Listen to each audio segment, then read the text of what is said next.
여호와께서 우리 조상들과 세우신 것이 아니요 오늘 여기 살아있는 우리 곧 우리와 세우신 것이라. 그 말씀인데, 이 출애굽기의 말씀이 예전에 살았던 3,000년 전에 살았던 이스라엘 백성들과 말씀 나누신 내용이지만, 그들과 세운 것이 아니라 오늘 우리와 나누신 하나님의 언약의 말씀이다, 그런 내용입니다. 그러니까 오늘 이 출애굽기의 말씀은 고대 사람들이 아니라 오늘 21세기를 살고 있는 이 자리에 있는 여러분들과 세우시는 하나님의 언약의 말씀인 줄로 믿습니다. 그 믿음으로 우리가 시작하는 거죠. 제가 좀 앉아도 불쾌하지 않으시겠습니까? 예. 감사합니다.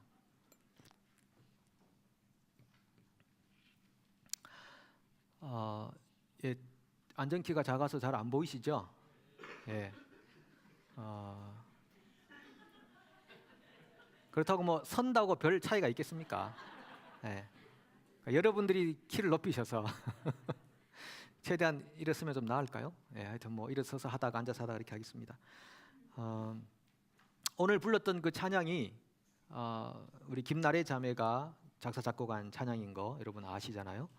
예, 부르면 부를수록 그 내용이 참 깊고요. 그 가사가 전달하고자 하는 내용들이 다가옵니다. 내 지팡이가 되어주겠니? 지팡이. 바구니가 되어주겠니? 모세를 담았던 그 바구니를 의미하는 거거든요. 입술이 되어주겠니? 이것이 예배다. 그러니까 하나님께서 통치하시도록 나를 내어드리는 것이 예배다, 그런 말씀이고, 나는 너의 강한 성이다. 나는 너의 영원한 격려자다. 나는 너의 흐르는 강물이다. 아주 시적인 표현이잖아요. 흐르는 강물이다. 하나님이 흐르는 강물에 너를 맡기라는 것입니다. 그러니까 하나님의 역사에 순리적으로 반응하는 것, 그것이 예배다라는 의미죠. 보통 영리적으로 가려고, 거슬러 가려고 하고 그렇게 되는 것은 예배가 아니다. 예배는 순리적으로 하나님이 흘러가시는 대로 내가 지팡이로 쓰이면 지팡이가 되는 것이고, 바구니가 되면 바구니가 되는 것이고, 입술로 쓰이면 입술이 되는 것이고, 하나님 나는 왜 입술이 아닙니까? 하나님 내려면 바구니가 아닙니까? 이것은 예배가 아니라는 것이죠. 하나님이 부르신 대로, 부르심의 소명대로 살아갈 수 있는 삶, 그것이 순리적이고 그것이 예배다. 그래서 저는 출애굽기를 하면서 잃어버린 예배를 좀 회복했으면 좋겠습니다. 여러분, 이 그리스도인들의 가장 기본적인 신앙의 핵심, 그것은 예배입니다. 우리가 전도하는 이유가 뭡니까? 전도에서 예배자 만들려고 하는 거거든요. 하나님 예배하지 못하는 사람들을 예배하도록 만드는 거, 굉장히 중요한 요소이고, 예배가 회복되지 않으면 우리 신앙의 많은 면들이 어긋나게 되어 있습니다. 이건 정말 진리입니다. 그래서 내 예배 생활이 합당한가, 그것부터 우리 신앙을 점검해 가야 됩니다. 예배부터 점검하고요, 그 다음에 내가 하는 뭐 일이나 사역이나 이렇게 생각해야 되는 거죠. 예배 없는 사역, 그건 참된 사역이 될 수가 없습니다.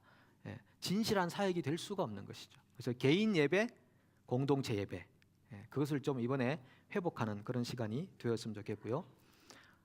출애굽기 교재 없으신 분 혹시 계시나요? 예, 다 계시고, 돈 다 내셨어요?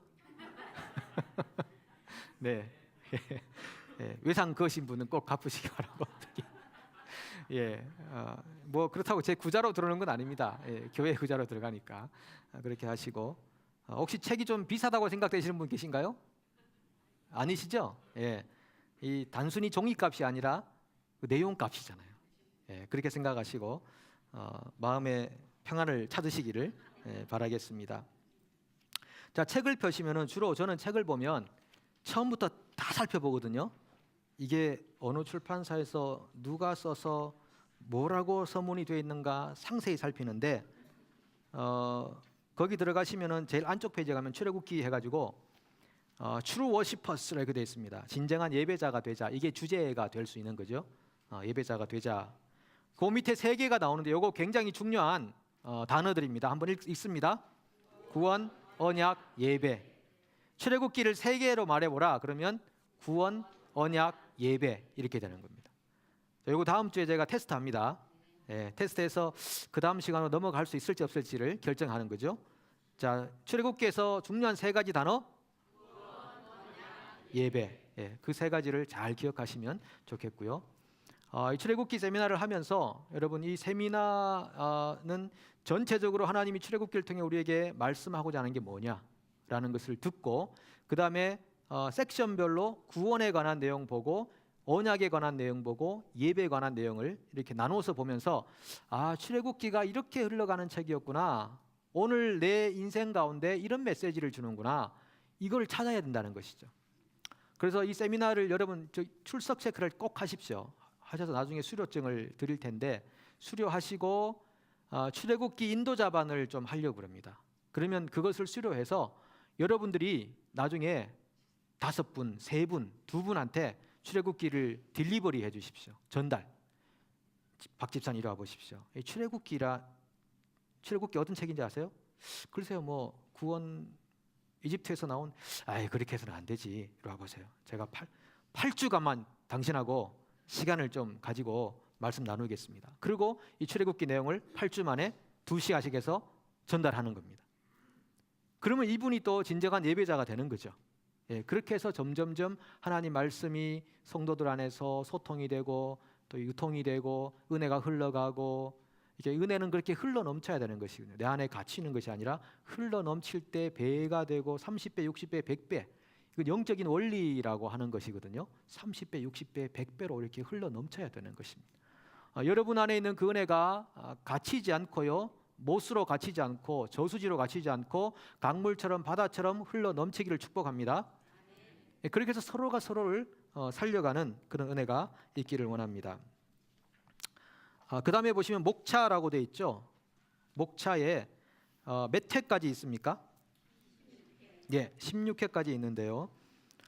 1회는 서문으로 되어 있고 제가 4단계 나눴지만 실제로는요 2회부터 8회. 자, 제가 좀 이분 앉아서 하겠습니다.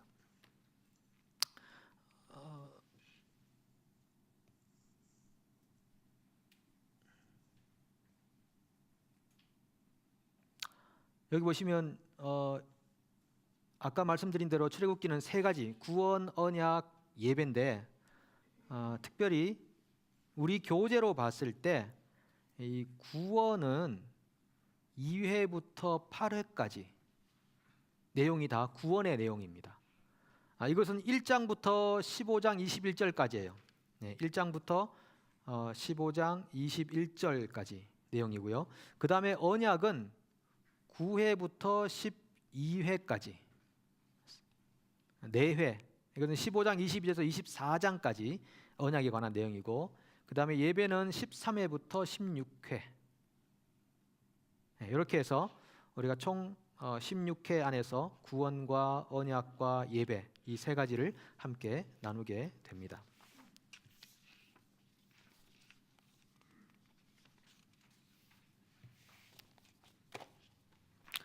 자, 그러면 1회부터 한번 함께 나누도록 하겠습니다. 1회 서문.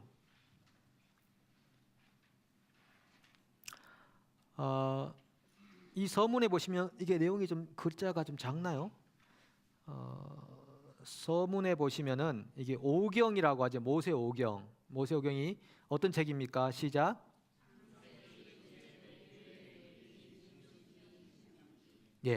그 책을 모세오경이라고 하는데 이 모세오경마다 히브리어가 이렇게 쭉 적혀져 있잖아요. 그러면은 가장 먼저 나오는 단어, 창세기에 가장 먼저 나오는 단어는 어떻게 잘 아시네요. 베르시트 발음도 잘 안 되시는데 이렇게 억지로 하다 보면 늘겠습니다. 그 다음에 출애굽기는 쉐모트, 레위기는 와이크라. 그리고 그가 불렀다. 민수기는 베 미드바르. 미드바르라는 것이 이제 광야. 베 미드바르 광야에서.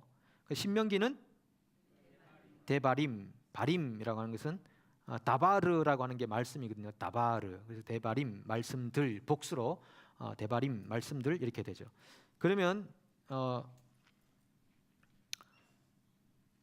이 베레시트라고 하는 말은 태초라고 그랬잖아요. 이 태초. 그러면 신학적 주제는 오경의 주제는 뭐냐? 그러면 창세기는 선택이다. 그 다음에 출애굽기는 쉐모트, 이름들이다. 이것은 백성의 구속을 주제로 하고 있다. 와이크라, 그가 불렀다. 그리고 그가 불렀다. 이 말은 출애굽기와 레위기가 한 권의 책이라는 것이죠. 그리고라고 하는 말이 들어감으로써 이것은 백성의 성결에 대해서 얘기한다. 베미드바르 광야에서 백성을 인도하시는 것이고, 데바림 말씀들, 백성을 교훈하시는 내용. 좀 이렇게 잘 명칭하고 주제가 이해가 좀 되시죠? 예. 그러면 출애굽기를 보십시오. 출애굽기가 쉐모트라는 뜻인데, 쉐모트. 뭐 아무렇게나 써도 여러분들이 잘 모르시기 때문에 이게 맞는지 틀리는지는 히브리어는 오른쪽에서 왼쪽으로 가잖아요. 가는데 쉐모트라는 이것은 이름들이란 뜻입니다. 그러면은 출애굽기인데 왜 이름들을 말을 하느냐? 처음부터 출애굽기면은 구원, 건너감이라든지 이렇게 돼야 되는데 첫 단어가 이름들이라는 단어로 나온다는 거죠. 구원에 있어서 가장 중요한 게 뭐냐 하면은 개인입니다. 개인. 이건 개인주의를 말하는 게 아닙니다. 제가 중요한 신앙적 관계를 개인과 공동체 관계를 좀 설명을 한번 드리도록 하겠습니다. 이름들이라는 것이 왜 구원하고 연관이 되느냐라는 것인데요. 여러분, 이게 출애굽기 15장에 가면은 출애굽기 15장이 무슨 내용일까요?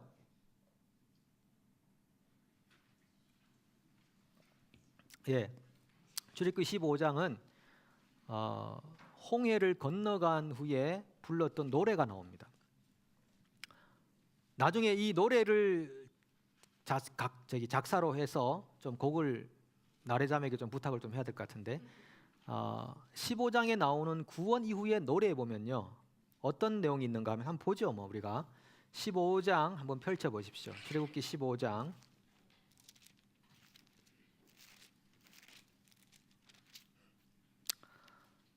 15장 1절부터 한번 읽습니다. 같이 시작.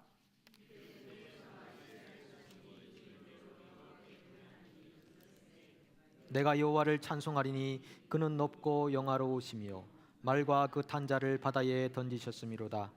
여호와는 나의 힘이요 너르시며 나의 구원이시로다. 그는 나의 하나님이시니 내가 그를 찬송할 것이요 내 아버지의 하나님이시니 내가 그를 높이리로다.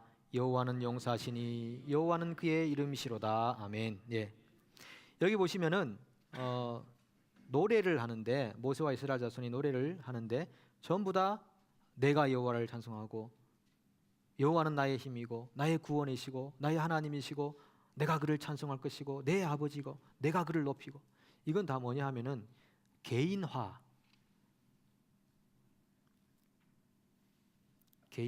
의미하는 것이죠.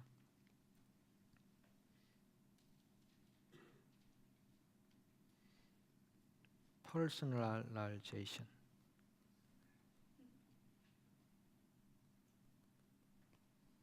신앙의 개인화를 의미하는 겁니다. 근데 개인주로 살란 말이 아니라 하나님을 나의 하나님으로 고백할 수 있어야 된다는 것이죠. 예를 들면은 공동체에 같이 있으면 내가 믿는 사람 같이 예배하고 같이 살아가는데, 혼자 있으면 영적인 아무런 감동이나 감각이 별로 없는 사람들이 있어요. 그러니까 신앙의 개인화가 안 된 겁니다. 그냥 집단 속에 있을 때는 예배하는 것 같은데 홀로 있을 때는 예배가 안 돼. 홀로 있어서 하나님 앞에 조용히 찬송을 부르고 묵상하고 하나님께 읊조리는 것이 안 되는 사람들이 있습니다. 그 신앙의 개인화가 안 된 거예요. 예. 그래서 끊임없이 우리가 반복해야 되는 것은 신앙의 개인화를 해야 되는 것입니다. 내가 하나님을 제대로 만나고 하나님을 예배하고 하나님을 경험하고 혼자 주님과 대화하는 시간들이 많아지고, 그 신앙의 개인화가 이루어져야 되는 거죠. 근데 이 신앙의 개인화하고 그 공동체적 신앙이 이제 이렇게 연결이 됩니다. 자, 신앙의 개인화가 있고 여기는 공동체적 신앙이 있어요.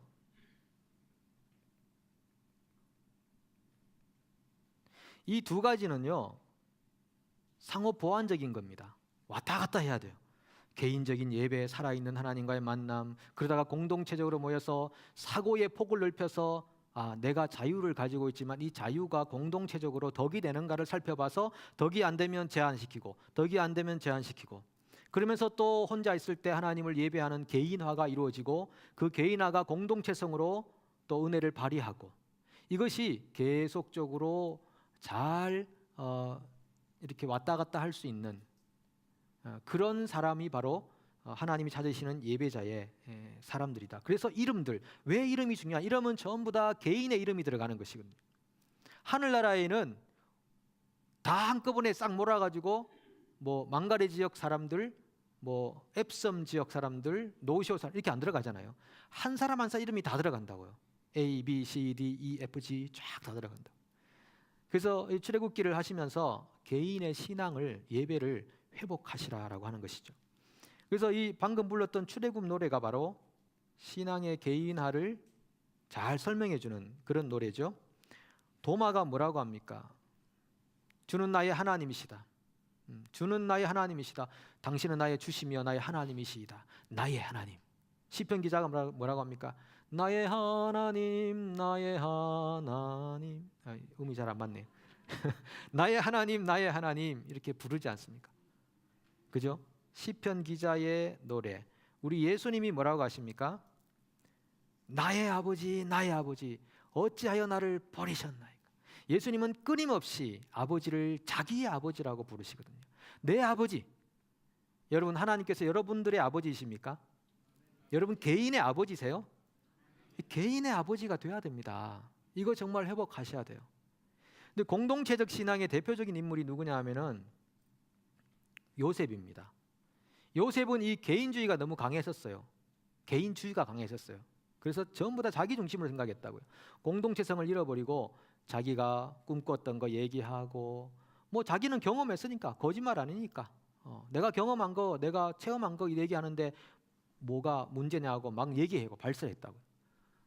그럴 때에 그가 굉장한 고통 속으로 들어가서 결국은 그에게 새롭게 확립된 것이 공동체적 시각을 회복한 거죠. 그래서 당신들은 나를 헤아려 했지만 하나님이 오늘날 이 큰 구원을 이루시기 위해서 나를 이곳으로 먼저 보내셨다. 우리라고 하는 의식이 요셉 안에서 회복이 되었다라고 하는 것이죠. 그 다음에 특별히 다윗 같은 사람들은요, 개인 예배도 뛰어났지만 이 다윗이 만든 예배 절차, 이 공동체적 예배도 아주 뛰어났던 이 특별한 인물이 다윗이라는 사람. 다윗처럼 개인 예배와 공동체 예배가 이렇게 잘 이완될 수 있는, 이양될 수 있는, 왔다 갔다 할 수 있는 그런 사람을 예배자다 말하잖아요. 하나님이 다윗에게 뭐라고 합니까? 이 사람은 내 마음에 합한 사람이다. 내 마음에 합한 사람이다. 저는 정말 하나님 앞에 너 정말 내 마음에 합하다. 이 말씀 한번 들으면은 모든 것 뭐 그냥 다 해결될 것 같습니다. 너 내 마음에 합한 자야. 이 한마디 여러분 다 들을 수 있기를 바랍니다. 다 들을 수 있기를 바랍니다. 그리고 교회를 말하는 서신서들은 주로 서로라는 말을 반복해서 사용함으로써 공동체성을 많이 얘기하죠. 서로 격려하고 서로 대골 세우고 서로 기도하고 서로 위로하고 이렇게 함으로써 공동체적 신앙을 말씀합니다. 그래서 이 출애굽기가 이름들이라는 단어로 시작하는 그 의미가 우리에게 아주 중요한 의미가 있다는 걸 생각해 주시기 바랍니다. 이렇게 해서 진도가 많이 나가겠나 하는 걱정은 됩니다만은 그래도 시간 내에 다 끝날 것 같은 생각이 많이 듭니다.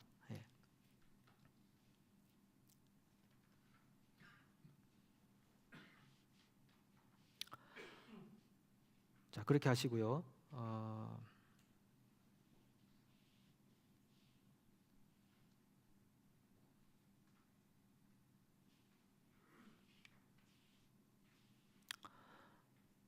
그 다음에 출애굽기의 주제를 보시면은 아까 세 가지 구원, 언약, 예배 세 가지가 나왔지만은 그것을 다시 종합하면 구속으로부터 새 생명으로 나가는 것입니다. 구속으로부터 새 생명으로 나간다. 여러분, 새 생명의 삶을 살아서 구속을 받는 겁니까? 구속을 받아서 새 생명을 사는 것입니까? 굉장히 중요합니다. 십계명을 지켜서 하나님 백성이 되는 겁니까? 하나님 백성 된 사람들이 십계명대로 사는 겁니까?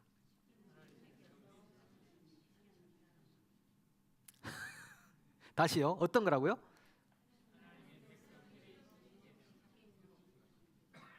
십계명을 지켜서 하나님 백성 되는 거예요. 하나님 백성 된 사람들이 십계명대로 사는 거예요. 1번이에요, 2번이에요?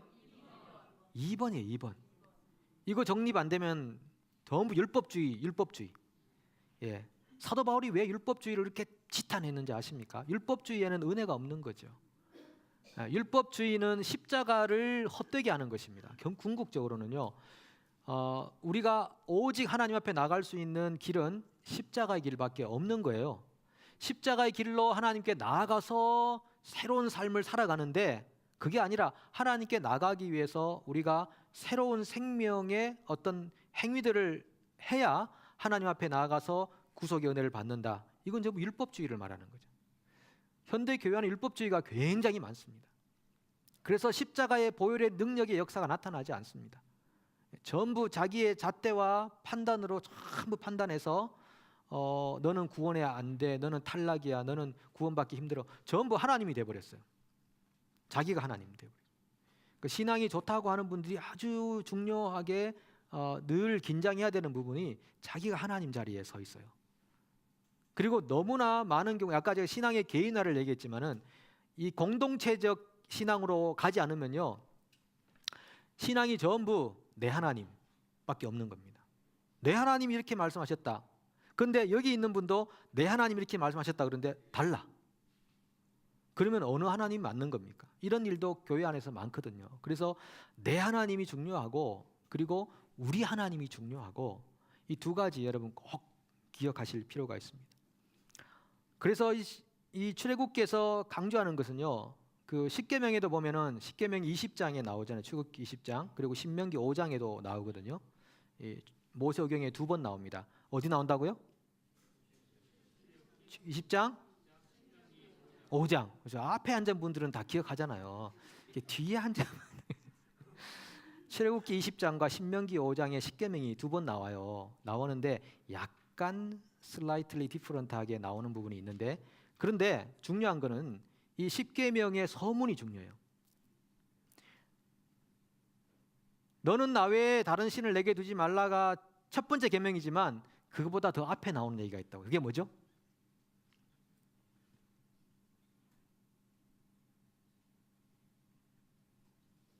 벌써 이 율법주의로 벌써 우리는 흘러가 있잖아요.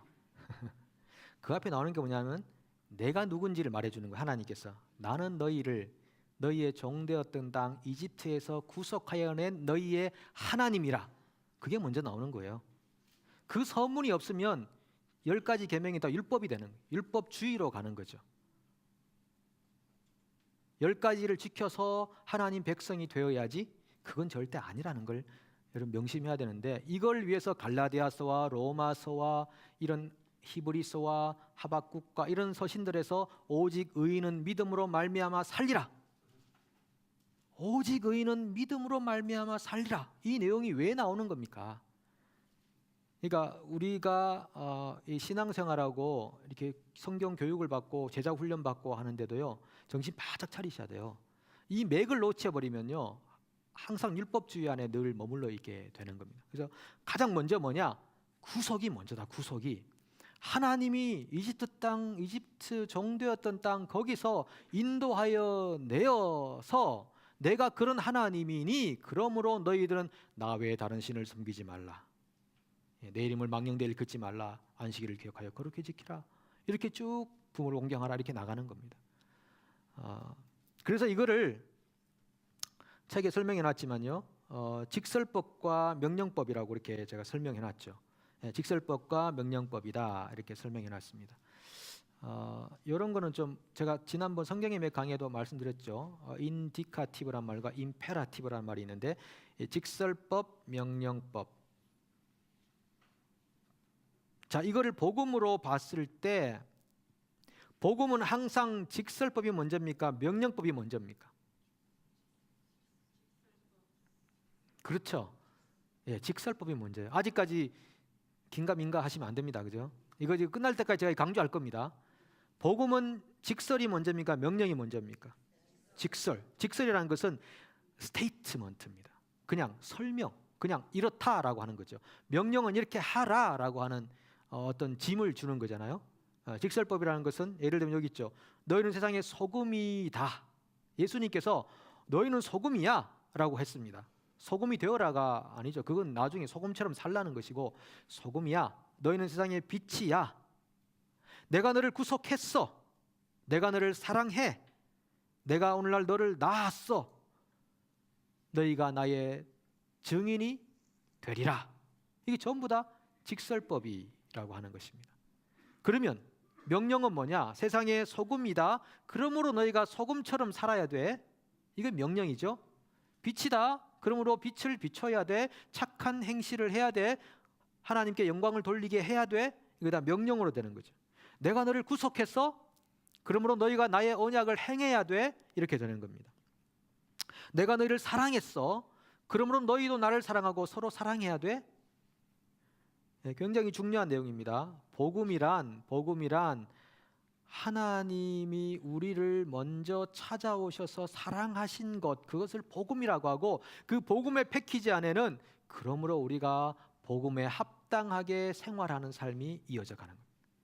골로새서 1장 27절인가요? 너희가 복음에 합당하게 생활하라.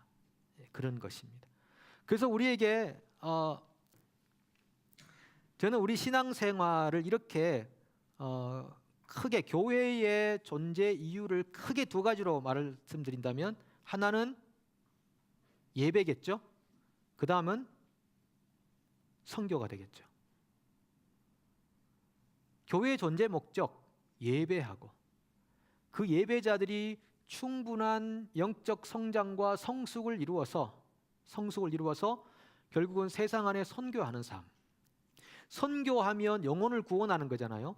영혼을 구원해서 그들을 예배자로 만들고 그들이 또 선교적 삶을 살고, 이것이 순환적으로 되는 공동체가 은혜로운 공동체가 되는 것이죠.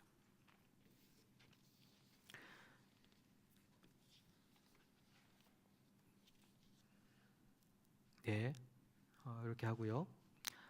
그 다음에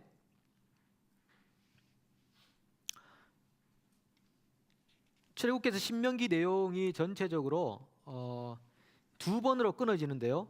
이집트에서 시내산까지의 내용이 민수기 10장까지예요. 출애굽기 1장부터 민수기 10장 10절까지가 시내산까지 내용이고, 그 시내산에서 모압 평지까지 가는 게 민수기 10장 11절부터 34장 11절까지. 여기 그림에 나온 것처럼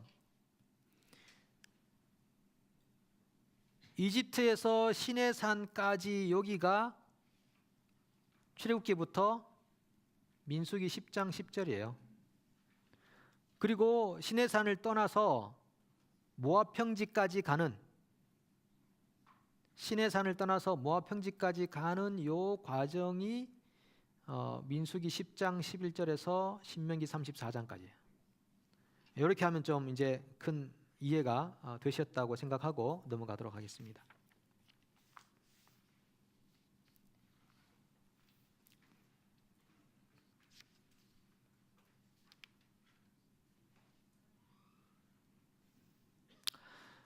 자, 우리 4페이지 넘어가면요, 연속되는 출애굽으로 여러분들에게 설명을 드립니다. 출애굽할 때 보통 그 이스라엘 백성들이 신앙의 전환점을 맞이할 때가 언제냐면은 강을 건널 때입니다. 강을 건널 때는 뭔가 전환을 하나님이 시켜주는 것이죠. 그래서 홍해를 건너갈 때 세상에서의 구원을 경험하게 해주시는 것이고요.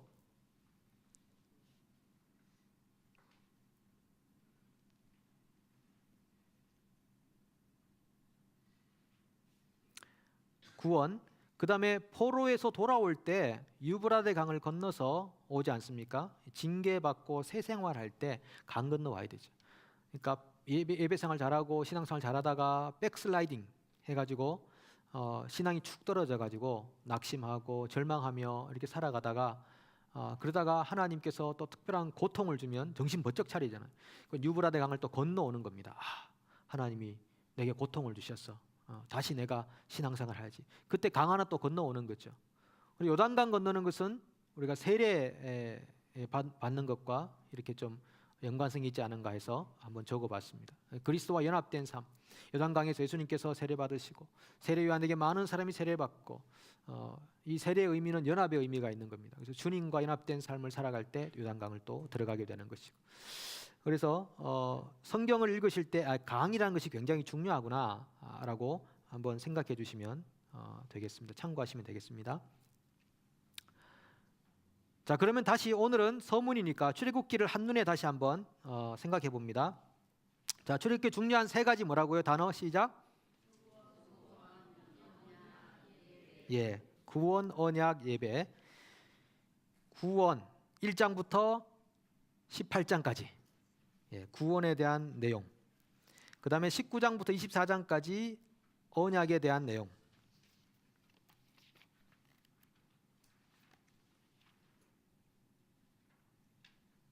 예. 그다음에 예배는 25장부터 40장. 이렇게 한번 나누는 게 훨씬 간단하고 쉬울 것 같습니다. 그래서 18장, 24장, 40장. 이것이 매듭이 지어지는 장입니다. 18장, 24장, 40장. 자, 시작 몇 장이라고요? 예. 그러면 구원은 몇 장까지? 18장까지. 언약은 몇 장까지? 24장까지. 예배는 40장까지. 자, 이렇게 우리가 일단 구분하고 내용을 들어가는데 오늘은 여기 첫 번째 파트인 일부 구원되다라고 하는 내용을 나눕니다. 크게 세 가지로 구성이 되어 있어요. 모세의 소명은 1장부터 7장 7절까지, 그 다음에 재앙과 출애굽은 15장 21절, 그 다음에 시내산으로 가는 여정이 18장까지 기록이 되어 있습니다. 다른 내용은 다음에 하도록 하고요. 자, 오늘은 일부 이집트에서 구원되다. 예. 그 중에 모세의 소명 1장 1절부터 7장 7절 요거를 이번 주부터 한 3, 4주에 걸쳐서 이 내용을 공부하게 될 겁니다. 그 다음에는 7장 8절부터는 세 가지입니다. 열자지 재앙 구조, 마지막 재앙, 유월절과 출애굽. 그 다음에 15장 22절부터 18장까지는 시내산으로 가는 여정, 하나님의 언약 안으로 들어가는 여정이 나오는데 여기에 크게 5가지의 생애 위기가 나와요. 여기 보시면은 5가지 이 신앙적 위기라는 것이 있습니다. 그러니까 우리도 살다 보면 이런 위기에 많이 봉착하는 경우가 있어요. 첫 번째는 마라의 쓴물을 만나죠. 그건 인생의 고통입니다. 인생이 참 힘들다, 아프다. 환경적으로 고통을 받는 그 자리를 마라의 쓴물로 그렇게 생각할 수 있고, 그 다음에는 음식이 부족해가지고 먹을 것 없다고 이렇게 불평을 나타내죠. 그 재정적인 궁핍함. 그 다음에 르비딤에 물이 부족해요. 이제는 뭐 그렇게 궁핍한 것도 없고 힘든 것도 없는데도 갈급해. 예, 뭔가 자꾸 불만족스러워요. 뭔가 채워지지 않은 가슴이, 허전한 가슴이 있는 거죠. 너무 갈급해. 예, 이런 것들이 신앙적 요소로 나타날 수 있고, 그 다음에는 아말렉을 만납니다. 가다가 아말렉을 만나는 것은 사람 원수 관계를 말하는 것이죠. 사람과의 관계, 고통도 별로 없고 재정 물질도 괜찮고 뭐 그리 갈급한 것도 없는데 사람하고 자꾸 관계가 어긋나요. 부딪혀 자꾸 이렇게 힘들어지고 원수가 생기고 사람이 제일 무섭고 이런 신앙의 어떤 위기를 만나게 되는 것이죠.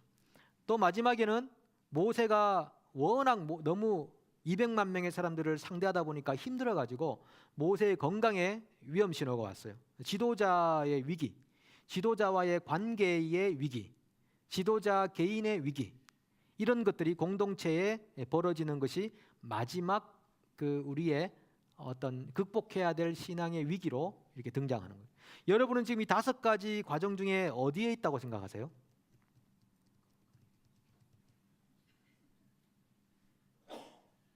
이미 다 극복했다.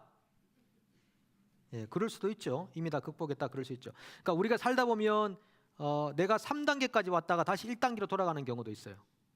나는 충분히 그건 통과했다 싶은데 나중에 통과가 또 안 됐어요. 다시 또 돌아가서 처음부터 시작해. 환경적인 어려움. 그래서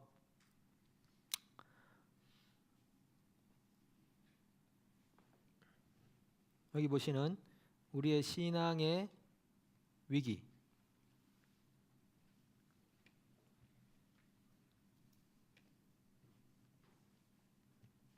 신앙의 위기가요. 처음에는 환경적인 요소 때문에 어려워요. 뭐 가족 환경이든 뭐 개인적인 환경이든 어떤 그 지리적 환경이든 뭐 상황적으로 그러다가 그 다음에 재정적 어려움에 봉착할 수 있죠. 물질의 문제. 이 물질이 풀리지가 않아. 예. 저렇게 많은 돈들이 쌓여 있는데 왜 내 통장에는 돈이 안 들어올까? 예. 돈이 남아 돌아서 쓸 데가 없는 사람들도 있는데 왜 나는 이렇게 될까? 이런 이제 어려움들을 경험하는 경우죠. 그 다음에 갈급해. 예. 이건 굉장히 심리적인 요소이기도 합니다. 그리고 우울해. 뭘 해도 우울해. 예. 비는 줄줄 내리고, 창밖은 어둡고 해도 뜨지 않고, 심리적으로 너무 다운되고 낙심되고, 그리고 뭘 해도 불만족스러워요. 뭐가 채워지지 않아. 입맛도 사라져버려요.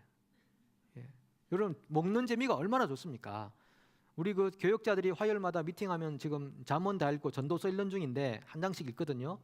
거기 보면 전부 헛되고 헛되니 헛되고 헛되도다 나오는데 나중에 가면 뭐가 나오냐면 너희가 하루를 사는 동안에 열심히 너희가 재밌는 거 하고 맛있는 거 먹고 그렇게 하루의 복을 누리는 것이 좋다 이렇게 나오시는. 그 하루에 우리가 누릴 수 있는 거 얼마나 좋습니까? 먹을 수 있는 거 먹고 그리고 새 힘을 얻고 요나단도 꿀 한 바가지 먹고 눈 밝아져 가지고 전쟁에 승리하고 막 그랬잖아요. 금식할 때가 있고 먹을 때가 있는데 이 주로 금식하다가 먹습니까? 먹다가 금식을 가끔 합니까? 그렇죠. 예. 그리고 제사 드릴 때는 하나님이 제사장들에게 먹으라고 그러거든요. 끝나고 나면 먹으라. 이게 뭐냐면은 우리 거룩한 제사를 드리는데 금식 안 하고 너희가 밥을 먹겠다고 지금 그렇게 그런 게 아니라 하나님은 끝나고 먹으라. 왜요? 먹는다는 것은 겸손을 의미해요. 내가 하나님 앞에서 하나님 제가 먹어야 사는 존재입니다. 하나님은 안 드셔도 사시죠. 저는 먹어야 돼요 라고 하는 겸손의 의미가 거기 들어있는 거죠. 그러니까 우리가 참 인간성을 회복해야 돼요. 자기가 하나님 자리에 서 있다니까요. 자기는 인간인데 그래서 하나님이 야 네가 네 분복을 누리고 하루 동안 열심히 수고한 것 가족들과 함께 뭐 즐거운 곳에서는 날 오라 하여도 우리 집 사철에 봄바람 불어있고 가족들이 모여서 오손도손 은혜 나누고 떡을 떼고 얼마나 여러분 행복한 겁니까? 그러니까 잘못하면요 우리가 영지주의라고 하는 곳으로 흘러가요. 영적 그러다가 이 물질을 죄악시해 버린다고. 자, 물질을 죄악시하면 이게 뭐가 되는지 아세요? 하나님을 죄에 있다고 판단하는 거예요. 왜? 물질을 만든 분이 누구예요? 하나님이시거든. 그러니까 물질을 죄악시하면 곧 하나님 당신이 실수하신 겁니다라고 하나님을 비난하는 꼴이 되는 거죠. 그걸 영지주의라고 표현하는 거예요. 근데 우리 신앙생활 하는 분들 중에는 이런 성향을 가진 분들이 좀 많이 있어요. 드라마 그거 저기 사탄이 그 주는 건데 그걸 절대 보지 말고 영화 또 영화 보고 있냐고 막 이렇게 손가락질. 여러분 크리스찬 영화 얼마나 좋은 영화 많은지 아세요? 영화 한 편이 설교 10편보다 훨씬 나은 것들이 많다고요. 저는 한 2편 정도 해당됩니다만은 뭐 이런 재미도 좀 있어야 하지 않겠습니까? 스스로 위로하면서 그런 문화적 요소. 그래서 교회를 우리가 생각할 때 요 이번에 저희가 우리 그 비목회자에서 모여서 한 달에 한 번씩 연구한 게 뭐냐면 교회론인데 교회를 생각할 때 중요한 요소가 원리를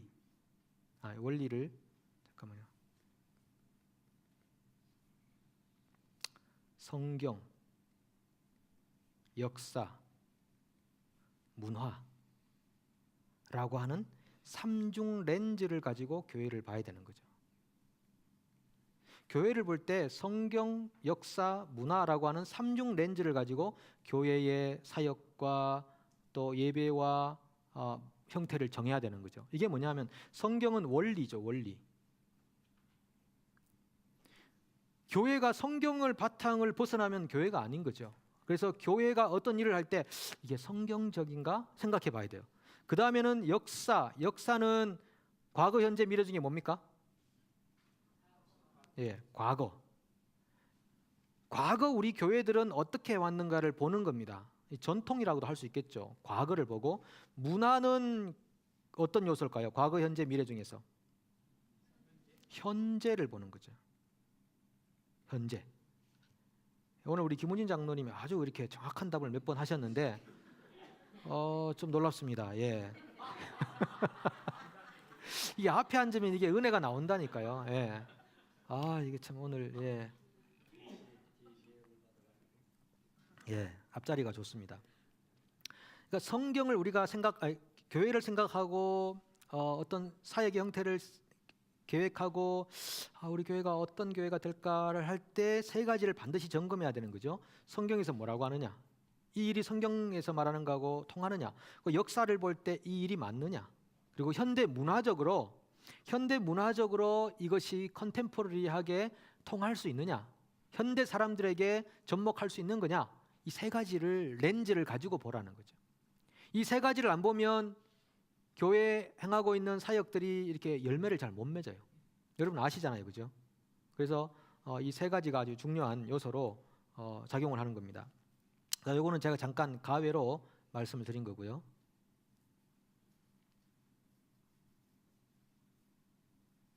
자, 그래서 갈급하다, 불만족스럽다 라고 하다가 그 다음에 좀 채워졌는데 그 다음에는 사람 관계가 원수 관계가 돼버려요.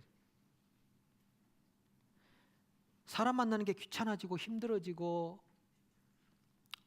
짜증나고 그래서 활동을 하기 싫은 거죠. 뭐 해봐야 또 상처받고 뭐 상처 주고 뭐 사람이 다 그렇지 뭐 한계가 있으니까. 자기도 상처를 내고 다른 사람도 상처를 주고 이러다 보니까 사람이 싫어져 버리는 이런 신앙의 위기가 있다 이거죠. 그러고 지나면 아까 말씀드린 대로 모세가 아주 건강상 아주 위험한 그 과로 때문에 그때 이제 그 장인이 와서 이렇게 뭐 100부장, 1000부장, 50부장, 10부장 나눠주잖아요. 그래서 이 지도자의 위기 혹은 지도자의 관계의 위기 이런 것들이 우리 신앙의 위기로 많이 등장합니다. 근데 이거를 하나하나 극복하셔야 돼요. 이 산을 넘어가야 된다고요. 이 산 넘어가지 않으면 그 다음 산을 못 가는 거예요. 그래서 피한다고 될 문제는 아니다 이거죠. 피한다고 될 문제는 아니다. 그러니까 우리 신앙이 좀 온전하게 정말 온전하게 마태복음 5장 48절입니까? 거기서 너희는 하늘에 계신 아버지의 온전하심 같이 너희도 온전하라. 온전한 게 뭡니까? 영어로 perfect. 하나님이 우리에게 요구하시는 수준은 perfect. 완벽하라고 하는 것입니다.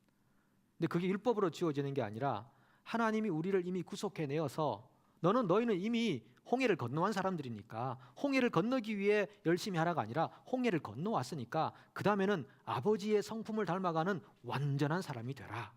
이렇게 우리에게 요구하신다라고 하는 것이죠.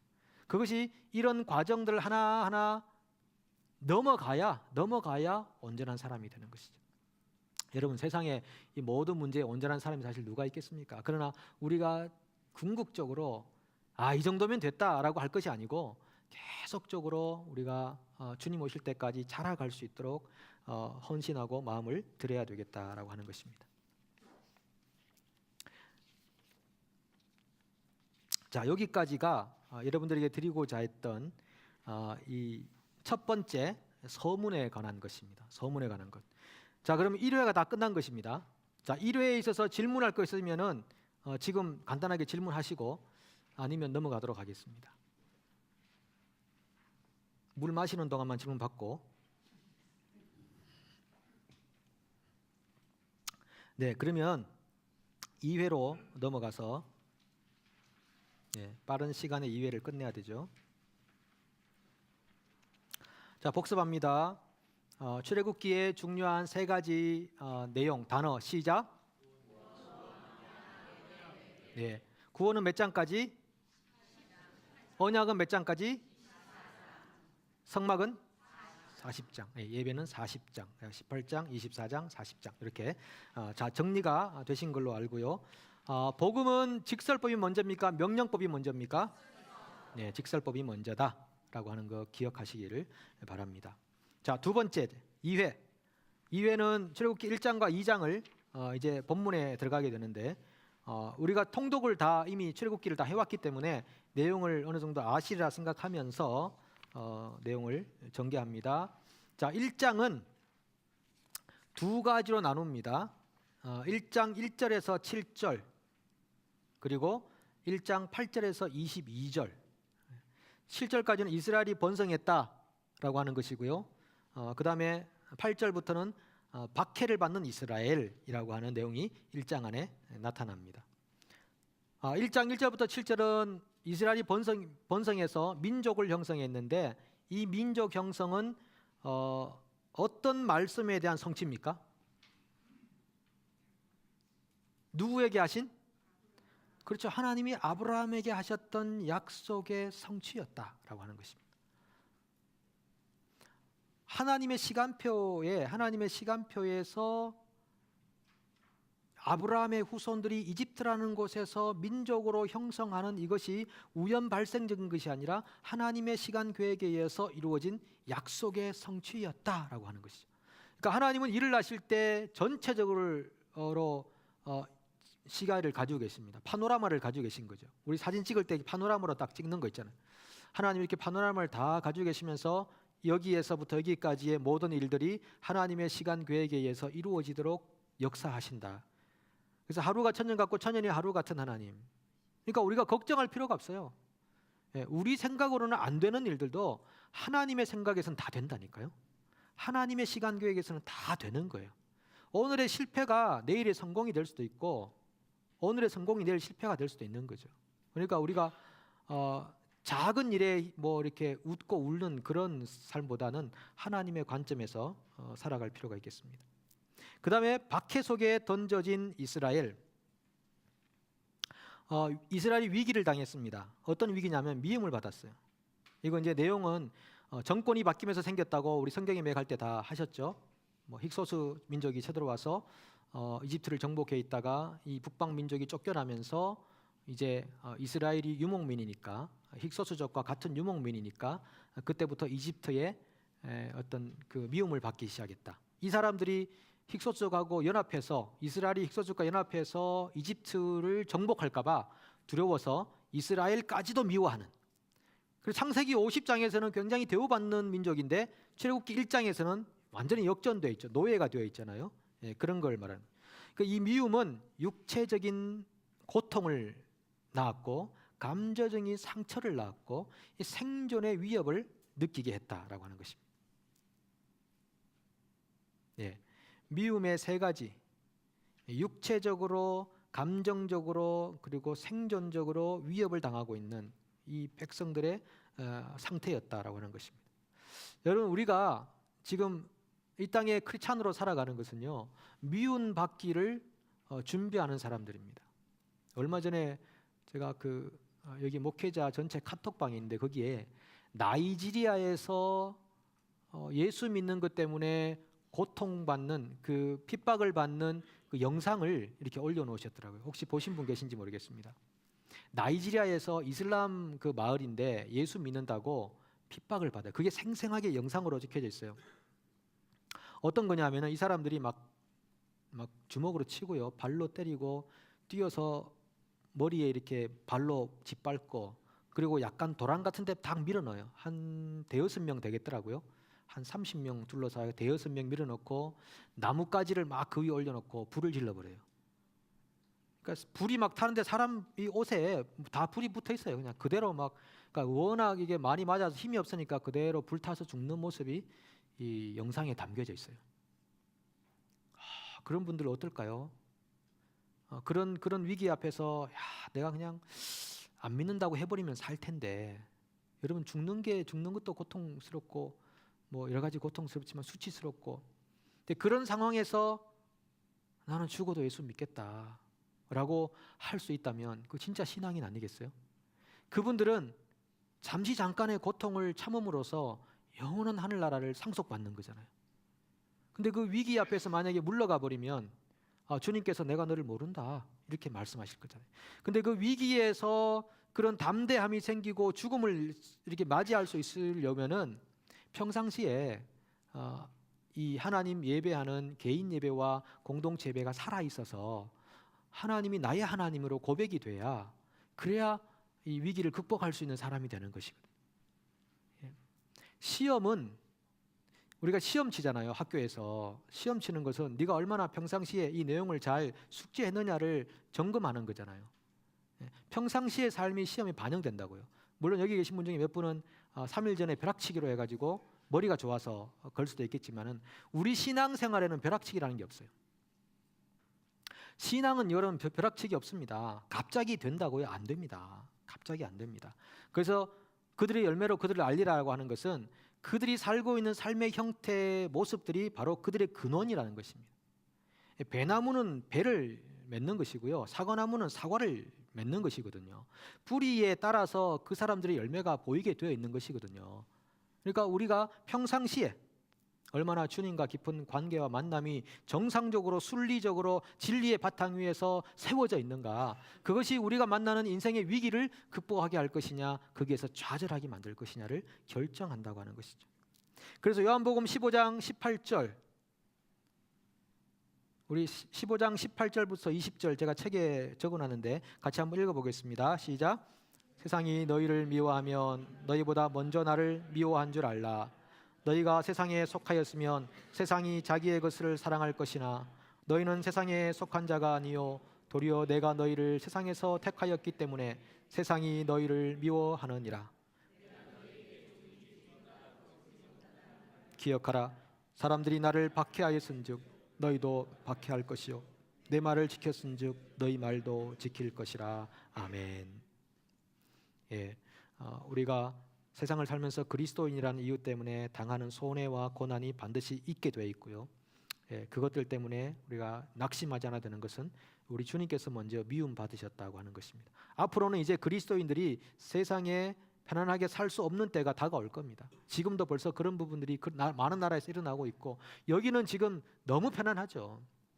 그렇지만 앞으로 이 나라도 어떻게 될지 모르는 거죠. 이미 동성애가 통과되고 했기 때문에 만약에 동성애가 죄다라고 하면 이제 벌금형으로 가지만 나중에는 점점점 구속까지 이제 가지 않겠습니까? 그런 일들이 일어나고 벌어진다는 거죠. 그런데 이 박해 속에 던져진 이스라엘 중에서 아주 그 모래 속에서 금처럼 반짝이는 사람이 있었는데, 이 사람들이 바로 시프라와 부하와 같은 사람들입니다. 산파들이죠. 산파. 이것을 인류 최초의 시빌 디소비디언스다라고 이렇게 표현을 하기도 합니다. 시민 불복종 사례다. 이집트의 바로는 신과 같은 존재지 않습니까? 근데 이집트의 바로를 상대로 맞짱을 뜨는 겁니다. 아이가 태어났으면 남자는 죽여야 되는데 안 죽여요. 그리고 내가 늦게 가서 아이가 태어났습니다라고 배짱 있게 말할 수 있는 이런 산파들. 그런데 이 산파들의 이름은 성경이 기록하고 있습니다. 그 당시 바로가 누군지는 성경은 아무 관심이 없어요. 그 당시 바로가 누구였던 아무 상관이 없어요. 그렇지만 그 당시에 하나님을 경외해서 바로와 맞짱 뜯던 사람 이름은 여기다 기록해놨다고요. 시브라와 부하라는 사람이었다. 산파였다. 여러분, 우리가 그리스도인의 신앙생활하면서 많은 경우에 우리 자녀들이 좀 높은 자리에 갔으면 좋겠고, 좀 리더가 되면 좋겠고, 좀 사장이 되면 좋겠고, 막 그런 생각 많이 가지잖아요. 그게 나쁜 것은 아니겠지만은 그게 우리 신앙에, 우리가 자녀를 키우는 데 목적이 되어서는 절대 안 되는 것이죠. 제가 누차 말씀드렸지만 머리가 될지언정 꼬리가 되지 말라 그러니까 전부 다 머리 되려고 했거든요. 그럼 하면 전부 리더십 세미나. 리더들이 많습니까? 팔로우들이 많습니까? 팔로우들이 많잖아요. 그러면 팔로우십 세미나 이렇게. 근데 팔로우십 세미나 하는 거는 겨우 거의 못 본 것 같아요. 전부 리더십 세미나. 전부 리더 하니까 이게 공동체에 들어가면 다른 사람 이끌는 건 좋아하지만 이끌려가는 건 되게 싫어하거든요. 그런 게 우리 속성이기도 하고 우리 속의 뿌리이기도 한데 어쨌든 그렇습니다. 그래서 무명의 사람처럼 살았지만 하나님의 관점에서는 유명한 사람이 되는 거죠. 시프라와 부하 같은 사람. 여러분들이 그런 사람이 되기를 축복합니다. 세상의 법과 맞짱 뜰 수 있는 사람들이 돼야 되는 거죠. 예, 세상이 내게 유혹할 때 이거 아닙니다라고 거절할 수 있는 사람이 돼야 되는 거죠. 그것이 기독교 윤리 아니겠습니까? 예, 기독교 윤리라는 것은 단순히 일반 유교에서 말하는 윤리와 다르다고요. 예, 이 사람들 거짓말했잖아요. 거짓이잖아요. 내가 갔더니 애가 태어나고 없던데요. 이 말은 거짓말 아니에요? 그리고 저기 여리고성에 갔을 때 그분 누굽니까? 그 라합이라는 여인도 저쪽 건너 갔으니까 아마 빨리 가면 추적할 수 있을 겁니다. 거짓말했다고. 예. 그렇다고 거짓말 하라는 거 말씀은 아니에요, 여러분, 그죠? 예. 그런데 기독교 윤리 안에서 이 거짓말이 왜 하나님에게 존중을 받는가 하면 하나님을 경외하면서 나온 이야기였기 때문에 그런 것입니다. 목적이 뭐냐 하는 것이죠. 중요한 것입니다. 이건 조금 더 대화가 필요한 부분이기 때문에 일단 넘어가도록 하겠습니다. 예. 자, 그 다음에 제가 요것만 하고 마치겠습니다. 시간이 좀 가서 10페이지에 보면은 책에 보면 하나님의 은혜를 받고 가문의 부흥이 일어났다. 하나님이 그 시프라와 부하의 그 가문을 흥왕케 해주셨어요. 여러분, 그런 가문 하나님께서 흥왕케 안 해주시겠습니까? 하나님은 자기 백성이 늘 고통 가운데 있는 걸 좋아하는 분이 아닙니다. 그죠? 복 받기를 원하시죠. 그런데 여기 보면은 그 여자들이 남자를 구원하는 그런 독특한 하나님 나라의 방식이 있어요.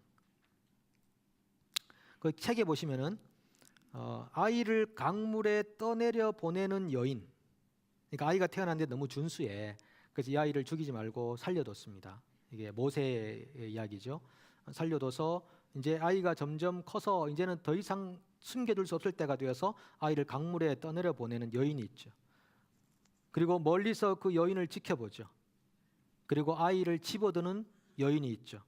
아이를 양자로 삼은 여인이 있죠. 아이의 유모가 된 여인이 있죠. 전부 여인들이라고요. 제가 언젠가 한번 주일날 말씀드렸잖아요, 그죠? 여자들이 남자를 구원한다. 이런 좀 하늘나라의 독특한 방식이 여기에 있다. 여자들이 연약하잖아요, 남자들보다. 물론 더 독하긴 하지만 그래도 연약하거든요. 더 오래 살든. 연약하지만 연약한 자가 강한 자를 부끄럽게 하는, 이게 하나님 나라의 방식이라고요. 세상에서 힘센 사람이 힘 약한 사람을 구원하는 게 아니라 힘 약한 사람이 힘센 사람을 구원하더라니까요. 이게 하나님 나라의 놀라운 방식이에요. 세상에 내놓으라 하는 사람 얼마나 세상에 많습니까? 그 사람들 때문에 사람들이 구원받는 거 아니거든요. 저같이 연약하고 못난 사람, 이런 사람을 들어서 가지고 여러분같이 위대하고 훌륭한 사람들에게 출애굽기를 설명한다고 앉아 있잖아요. 이게 놀라운 기적이라고 하는 거 아니겠습니까? 여러분, 그렇죠? 여기는 맞다고 해도 됩니다. 예, 저같이 이제 연약하고 부족한 사람을 하나님이 사용하셔가지고 이렇게 구원의 방정식을 함께 이렇게 나눌 수 있는 상황으로 이끌어가는, 이게 하나님 나라의 기적이고 하나님 나라의 방식이고. 그래서 선교학 용어 중에 어떤 게 있냐면요, 약함으로부터의 선교, 이런 말이 있습니다. 약함으로부터의 선교.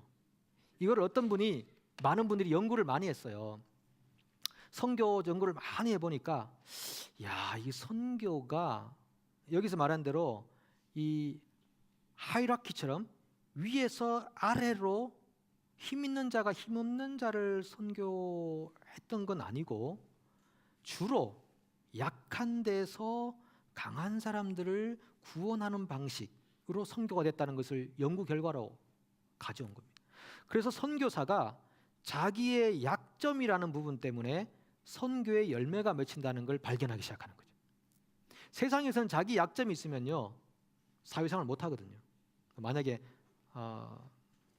뭐가 있을까요? 좀 말을 많이 더듬는다. 사회생활하기 힘들잖아, 좀 그죠? 네, 힘들어요. 그런데 제가 예전에 그 김기동 그 목사라는 분, 원래는 김기동 전도자 있잖아요. 그 고구마 전도 왕 하신 분인데 찔러보고 익었으면 전도하라는 거거든요. 생고구마는 전도하면 안 먹게 들어가니까. 참 공감이 되잖아요. 근데 그분이 그때 간증할 때 들어보니까 자기가 아는 어떤 사람인데 이 전도를 시켜보면요 말 유창하게 하고 막 졸졸 흘러나오고 기름기가 줄줄 발려있는 그런 사람이 전도할 때는 사람들이 잘 안 믿는데요. 그런데 이 하나님께서 싸싸싸 그럼 내가 믿겠다고 막 나오고 이렇게 한대요. 진짜 그랬다고 그러더라고요. 그래서 이게 복음의 전도와 영혼의 구원이라는 것이 사람의 잘남으로 되는 건 절대 아니구나. 어떤 면에서는 사람이 약한 부분, 그 부분을 하나님이 터치하셔서 하나님의 손으로 사람을 구원하시는구나. 약함으로부터의 선교라고 하는 그런 내용이죠. 여러분 혹시 나는 약하기 때문에 하나님 일 하기엔 적합하지 않다 그런 분 계신가요? 절대 그렇지 않습니다. 절대 그렇지 않습니다. 나는 아직 이 부분이 너무 부족한데요. 아니요. 그 부분 때문에 하나님이 여러분들 사용하시려고 하는데요. 물론 여러분들이 잘하고 있는 은사적인 부분이 사람들에게 많은 열매를 맺기도 하지만은 여러분이 부족하다고 생각하는 그 부분이 오히려 더 어떤 면에서는 사람들에게 은혜를 끼치게 하는 것입니다. 그래서 하나님 나라의 구원의 방정식이 그 약점들을 통하여 이루어진다고요. 그래서 여러분 우리 교회 안에서도 약하다고 생각되는 그런 사람들 있잖아요. 참 약하다, 참 때로는 무능하다, 힘없다. 그런데 어쩌면은 그 사람들이 가지고 있는 순수하고 열정적인 하나님만 바라보는 그 믿음의 신앙이 공동체를 정화시킨다고요. 공동체를 정결하게 만든다고요. 그런 관점으로 우리가 신앙생활을 할 수 있으면 좋겠습니다. 오늘은 이렇게 1장까지만 하고 2장은 우리가 다음 주에 하고 3회로 같이 넘어가도록 하겠습니다. 하나님의 은혜가 여러분들에게 충만하기를 바라고요. 쇠국기 강의하는